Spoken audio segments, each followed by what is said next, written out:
किनारा आहे। आता इथे आपल्याला बीचपेक्षा असे मोकळे झालेले खडक आपल्याला पाहायला मिळत आहेत। नक्की हे जे भूरूप आहे, हे भूरूप कसं तयार झालं असेल हा प्रश्न तुम्हाला पडला असेल। कारण एरवी बीच जेव्हा आपण बघत होतो तेव्हा ते डिपोजिशन कार्यामुळे म्हणजे निक्षेपण कार्यामुळे तयार होतं, परंतु हे आपल्याला हा किनारा जो पाहायला मिळतो आहे हा इरोजेन।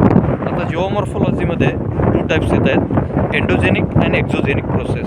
त्याच्यामध्ये एक्झोजेनिकमध्ये इरोजेनमुळे ह्या ठिकाणी असं हे भूरूप तयार झालेलं आहे। आणि विशेषतः या समुद्राच्या ज्या लाटा आहेत या प्रचंड वेगाने येत असल्यामुळे अशा स्वरूपाच्या लाटा आपल्याला बघायला मिळत आहेत आणि त्यानंतर ह्या किनाऱ्याची झीज झालेली आपल्याला पाहायला मिळते। आणि हा संपूर्णतः हा जो खडक आहे हा बेसॉल्ट खडक आहे, बेसॉल्ट। आणि याला जो काळा कलर आलेला आहे तर हा टिटॅनिफेरस मॅग्नेटाईटमुळे आलेला आहे। आणि ॲक्च्युली 540 बिलियन इयर ॲगो, तर 540 मिलियन इयर ॲगो, बिलियन नाही तर मिलियन इयर ॲगोला हा पूर्ण कोस्टल या ठिकाणी जो तयार झालेला आहे तो प्रस्तरभंगामुळे झालेला आहे। आणि हे एंडोजेनिक म्हणजे अंतर्निर्मित क्रियेमुळे तयार झालेला आहे। आता आपण सह्याद्रीच्या पश्चिमेकडे आहोत आणि हा सह्याद्री जो आहे हा सह्याद्रीचा हा कडा इकडे आपल्याला पाहायला मिळतो आहे।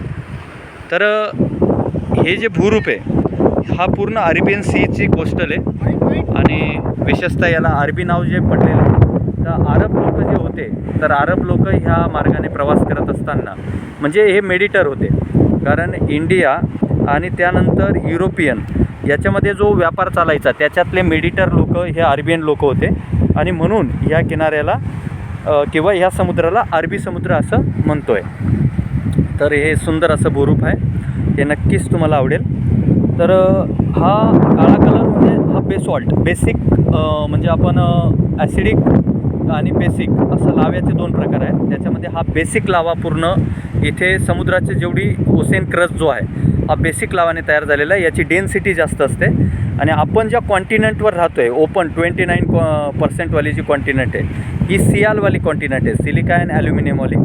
आणि आपल्याकडे जो बेसॉल्ट आहे याची डेन्सिटी आणि समुद्र तळातल्या बेसॉल्टची डेन्सिटीमध्ये सुद्धा फरक आहे। बेसिक लावा जो असतो हायली फ्लुइड असतो, हायली फ्लुइड झाल्यामुळे तो स्प्रेड होतो आणि प्लॅटू फॉर्म होतो।